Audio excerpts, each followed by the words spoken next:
5 حاجات اوعى تضيع فلوسك فيهم وانت تقدر توفر فلوسهم في التسويق او في تجهيز المتجر بتاعك. تابع معايا ويلا بينا احميك من انك تخسر فلوسك، لانك ممنوع تخسر فلوس.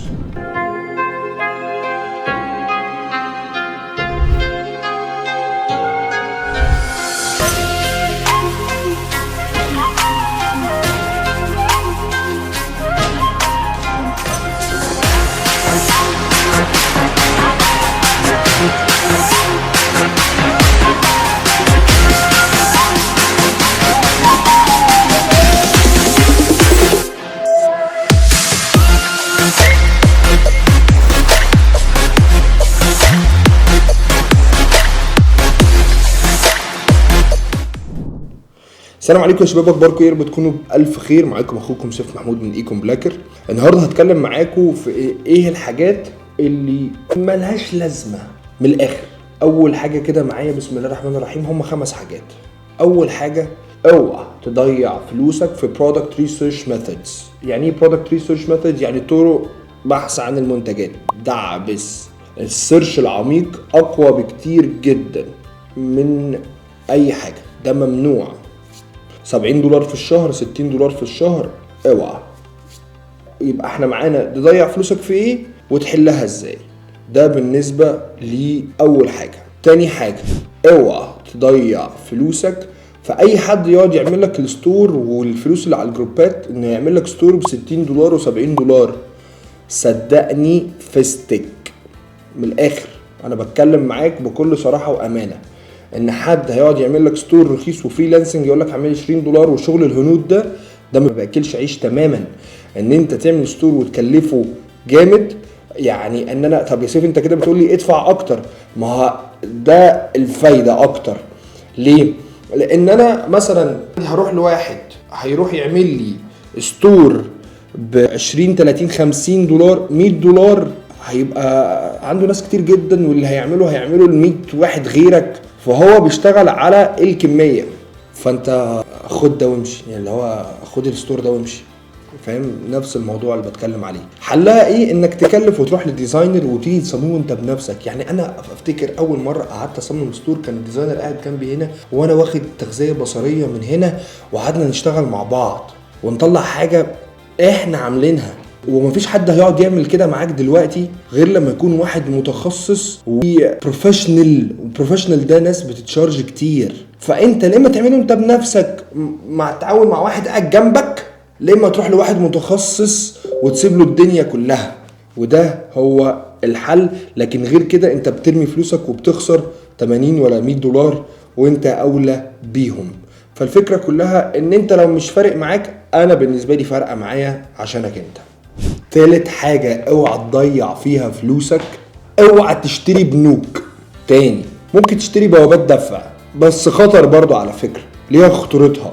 لو واحد مش متخصص ليها خطورتها، ولو حد بره عن اي حاجة ليها خطورتها. وانا بتكلم عن الموضوع ده، ولما اتكلمت ان احنا عندنا شوبيفاي بيمنتس، احنا بنتحمل الريسك ده 100%، واي حد بتقفل منه بنفتحها له. بس احنا ما بنبيعش بنوك. يعني لا تشتري وايز بانك ولا تشتري بايونير بانك. لو حد مش مضمون ممكن ابلعها، لكن حد مش مضمون يقول لك انا عايز بايونير وكذا وعايز وايز وعايز مش عارف بنك ايه وبنك فين وبتاع الكلام ده كله، اوعى. خساره كبيره، لانه انت عمرك ما هتتوقع الفيريفيكيشنز او الاجراءات بتاعتهم، وممكن يخش معاك وهتتعب في حياتك كتير، هيخش معاك في مشاكل كتير. وحتى لما تكلمهم، هو الناس بقت واعيه قوي. زمان كان مش قشطه عادي، بس دلوقتي الموضوع خطر. الفكره كلها ان احنا بنلجأ لبعض من الامور والاجراءات اللي غاليه عشان الناس بتوع العراق والناس بتوع تركيا. طبعا لما بنيجي نتكلم على المواقف دي، ناس بتوع ليبيا مثلا بيبتدي ان هم يشتغلوا، طب هيكتبوا لي. الفكره كلها ان انا في الوان تو وان كوتشنج بحاول ان انا اجيب حل، بس بيبقى مكلف، وبتكلم في البدايه تماما من الموضوع ده. بس الفكره كلها في ايه؟ انه انا بقول لو انت في بلد غير مدعومه للبنوك الالكترونيه، هيبقى في حلول مكلفه. ولو قول لي تحت لو انت عندك مشكله، وهبتدي ان انا اتكلم فيها بعدين. طب يا سيف انا مثلا عندي بنك والوايز بتاعي قفل او البايونير بتاعي قفل، هتكلم معاك في حل سريع جدا. حاول انك تشوف شخص مقرب ليك تعمله. ده الحل اللي هو الامثل. لكن اي حاجه تانية كده هتبقى في ريسك انك بتضيع فلوسك.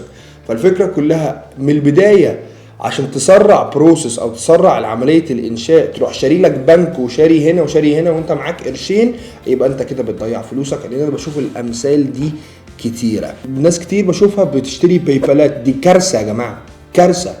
يبقى انا عندي ان انا ما يكونش عندي باي بال لحد لما اشوف حل واشوف واحد اعرفه اخد باسبوره وابتدي ان انا اطمنه واعمل باسمه باي بال وهو اللي يعمله، احسن بكتير جدا جدا جدا من ان انا اشتري من الاول وانا مش عليا اي حاجه. يبقى الشراء الباي بالات خطر، لانك في يمين او شمال ممكن يطلبوا الشخص ده، والشخص ده انت مش عارف هو فين، وممكن يبقى عايز اي دي، وعايز اي دي متصور حي. يعني ايه حي؟ يعني يمسك الورقه دي كده مثلا واصورها وانت مش معاك حاجه، فساعتها هيقفل وفلوسك هتخسرها وكوارث انت مش قدها. رابع حاجة، اوعى تضيع فلوسك انك تروح للبيجات اللي هي بتاعت الكوميكس والحاجات التافهة دي وتروح تعمل معاهم اعلان. الناس دي شارية فيك فولورز ودنيا بايظة على الاخر وبيلموا فلوس وخلاص، والدنيا بتبقى خربانة. الحاجة اللي انا عايز اتكلم عليها، في ناس بتبقى بتحب ان هي تطمح في حاجات كتير قوي ان هي تعملها.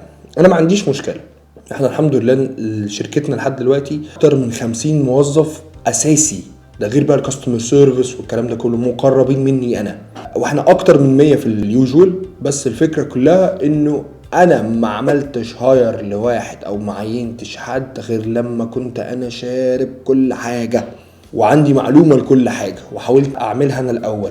انا كنت الفيديوهات اللي انت بتشوفها دي دلوقتي انا كنت بعمل لها منتجة. اول فيديو وهتلاقي في الشانل اول فيديو انا اللي كنت اعمل له اديتنج.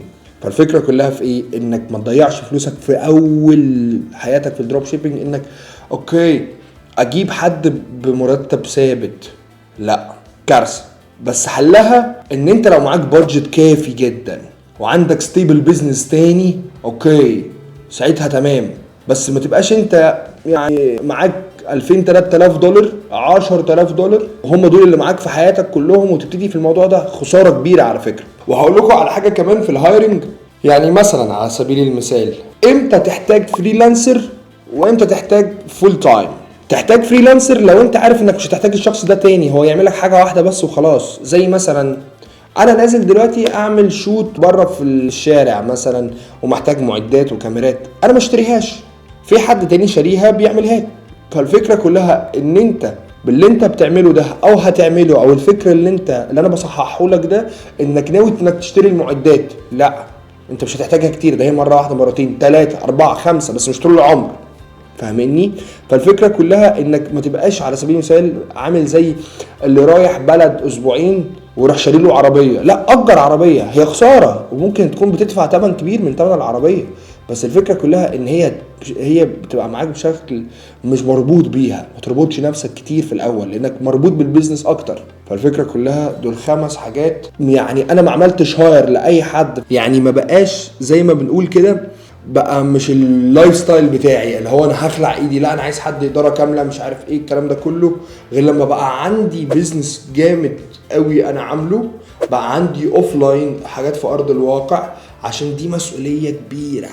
ما يبقاش انا في الموضوع ده. ولو عندك الفكر ده صلحه، عشان انا مش عايز تخسر فلوسك. وعلى سبيل المثال مش عشان تخسر فلوسك، احنا عندنا 1 to 1 كوتشنج، وانا بقول كده بكل صراحة عشان هو انا وقفت الكوتشنج ورجعت تاني عشان يتطور. وانا لما جيت طلعت ريسك فري، انا كان مبدئي ان مش عايز اي حد يخسر فلوسه.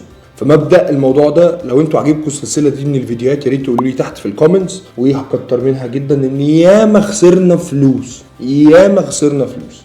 مرة كان باي بال حصل ان اتقفل عليه 12,000 دولار ولسه لحد دلوقتي ما جوش. فقولوا لي تحت، ربنا معاك. يلا هشوفكم على خير، وما تنسوش تابعونا على كل السوشيال ميديا بالذات الانستجرام، تلاقي كل حاجة تحت. اشوفكم على خير، سلام عليكم.